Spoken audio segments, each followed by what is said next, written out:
Elle vient d'arriver. Elle me dit, il y a 18 mois qu'elle est ici. Tous les jours, merci. Tous les jours, merci.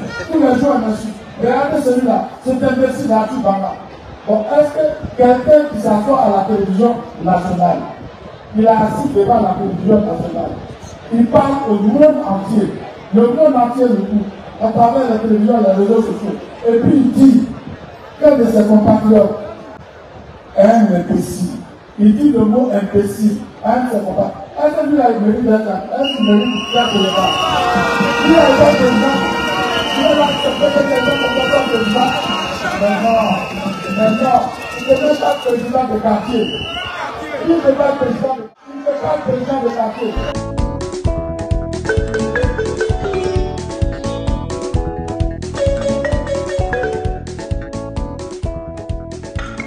Bompé, tcha tcha tcha. Et où les vis-à-vis? Mon cher, la maman. Bonsoir les amis. Bonjour, bon après-midi, dépendamment de votre position, les amis. Venons s'affairer un peu. En tout cas, venons s'affairer. Venez, on va s'affairer. Est-ce que vous savez que... Chut, les amis, bon dimanche à vous. On est le dernier jour du mois d'août, mon cher. Que Dieu vous bénisse. Non, on va s'affairer un peu. Soro Guillaume a répondu, il y a 3 heures de temps, il a répondu à cette histoire de rumeur qui dit qu'il a Abidjan. Il a lu ça tout à l'heure. Et puis vous allez regarder aussi Cissé Bakongo qui est en train de répondre à Tidiane Thiam. Chut, mon cher, on commençait par Soro Guillaume et on termine par Cissé Bakongo. À tout à l'heure. Bye bye. Il commence son propos par dire Lumen Sit, qui veut dire en latin que la lumière soit, ou en anglais, let there be light. Ok, donc on commence. Guillaume Soro en Côte d'Ivoire, quand la rumeur révèle la hantise d'un pouvoir réfractaire à la gouvernance démocratique, par Michel Zrancailleux-Diomandé. Depuis quelques jours, une rumeur enflamme les réseaux sociaux et les conversations de Macky en Côte d'Ivoire. Guillaume Kibafori Soro, ancien Premier ministre et ancien président de l'Assemblée nationale, serait présent sur le territoire ivoirien. Certains affirment l'avoir aperçu à Korogo, d'autres jurent qu'il a été vu à Abidjan. Aucune image, aucune preuve, mais une agitation qui en dit long. En réalité, cette rumeur n'est pas un simple bruit de couloir. Elle révèle la peur, la panique, oui, qui habite le régime en place à l'approche de l'élection présidentielle d'octobre 2025. La présence physique de l'opposant ivoirien, certes exilé depuis 2019, s'impose comme un débat national. Donc ça, c'est en train de nous dire que c'est effectivement Michel Zrancailleux-Diomandé qui est en train de dire, parce que ce n'est pas Soro lui-même qui est en train de répondre, mais il a posté ça sur sa page. Donc, comme on est clair dessus, on continue à lire. Et son nom seul, oui, son nom seul, continue de troubler le sommeil du pouvoir. Pourquoi un retour tant redouté? Si le régime se sentait solide, pourquoi craindrait-il la simple évocation du retour de Guillaume Soro? En vérité, chaque rumeur de son arrivée agit comme un électrochoc dans le camp présidentiel. Car l'ancien chef du Parlement incarne encore une force politique, une base populaire, un ancrage dans la jeunesse. On l'a diabolisé, condamné par contumace, radié des listes électorales. Mais son ombre continue de planer sur l'échiquier. Il continue encore en disant « Le fait même que cette rumeur se propage à grande vitesse démontre que le régime n'a pas réussi à l'effacer de la mémoire collective. Au contraire, plus on tente de l'étouffer, plus il ressurgit dans l'imaginaire populaire. Ce phénomène traduit aussi l'échec de la réconciliation nationale. Comment parler de paix et de démocratie quand certains leaders sont condamnés à l'exil, exclus du jeu politique par des artifices judiciaires? La vraie question n'est pas de savoir si Guillaume Soro est en Côte d'Ivoire ou non. La vraie question est pourquoi le pouvoir trempe-t-il à chaque fois que son nom surgit dans l'actualité? Pourquoi redouter la confrontation démocratique avec lui à âme égale devant le peuple souverain? Eh bien, cette rumeur en dit plus que 1000 discours. Elle traduit la peur du débat contradictoire dans un pays où la simple évocation du nom d'un opposant suffit à créer une onde de choc.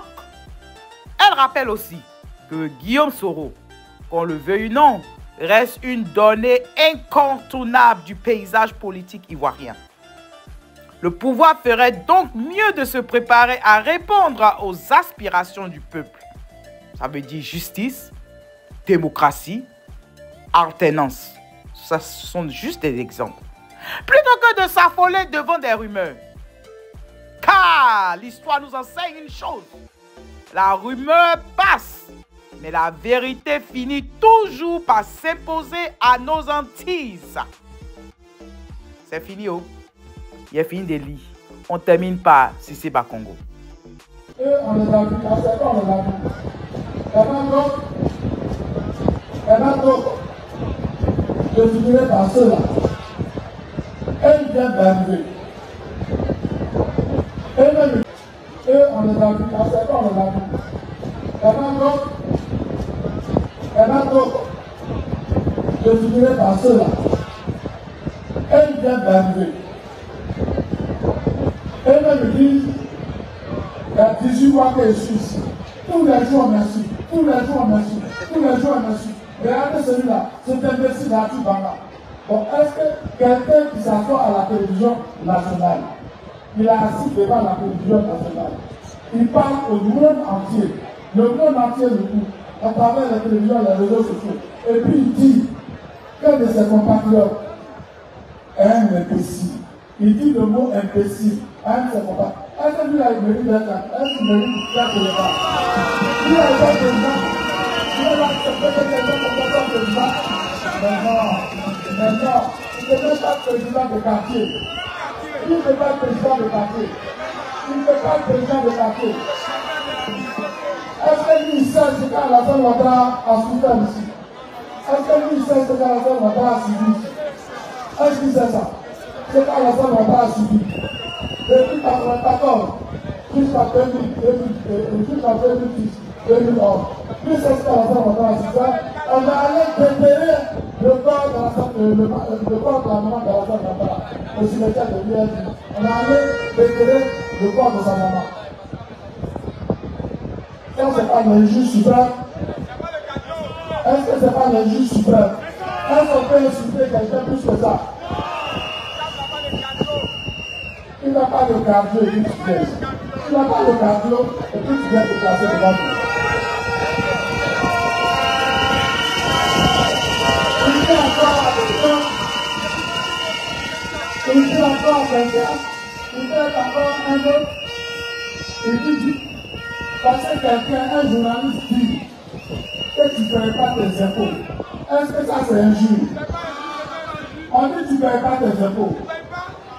Si tu ne payes pas, est-ce qu'on va dire que tu payes? Tu ne payes pas, on dit que tu ne payes pas. Si tu n'es pas content, tu ne vas pas payer. Lui, qu'est-ce qu'il dit? Il dit c'est idiot. Parce que le journaliste dit qu'il ne paye pas ses impôts, il le traite d'idiot. Est-ce que lui, il mérite d'être président? Jamais. Il ne peut pas être président. Je dis, il ne peut même pas être président de parti. Alors, ils sont allés déposer leur candidature. C'est leur affaire. Ça ne nous regarde pas, on va la déposer. Notre président a déposé sa candidature, c'est ça que nous suivons. Il appartient, s'il vous plaît, il appartient au Conseil constitutionnel, c'est-à-dire le juge suprême, le juge qui est au-dessus de tous les juges. Il parle de gens qui traitent les dossiers. C'est lui qui va décider qui est candidat, qui n'est pas candidat, qui peut être candidat, qui ne peut pas être candidat. Et oui les amis, nous sommes à la fin de la vidéo. Je vais vous demander si vous pouvez de répondre et de donner vos avis concernant Soro Guillaume. Voilà, et puis donnez un commentaire concernant les propos de Cissé Bakongo. Sur ce, je vous laisse et on se dit à tout à l'heure. Toi, si tu es nouveau par ici, bonne arrivée, merci d'être là. Merci beaucoup aux anciens et que notre Dieu Tout-Puissant vous bénisse et qu'il puisse bénir vos familles. À tout à l'heure les amis. Bye bye.